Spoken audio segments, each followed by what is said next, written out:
Gökte ak uyar samalot uçar.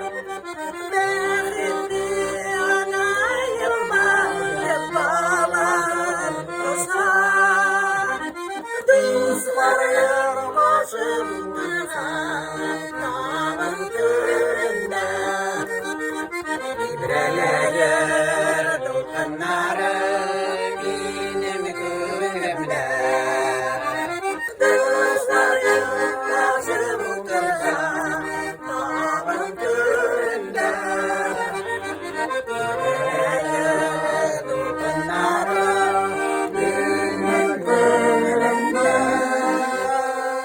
Garmuncu dost karalının bugünkü garmuncu dostu Valiyev Gayaz abi Enver oğlu Kırmanta avulunda tuğan Şamonina avulunda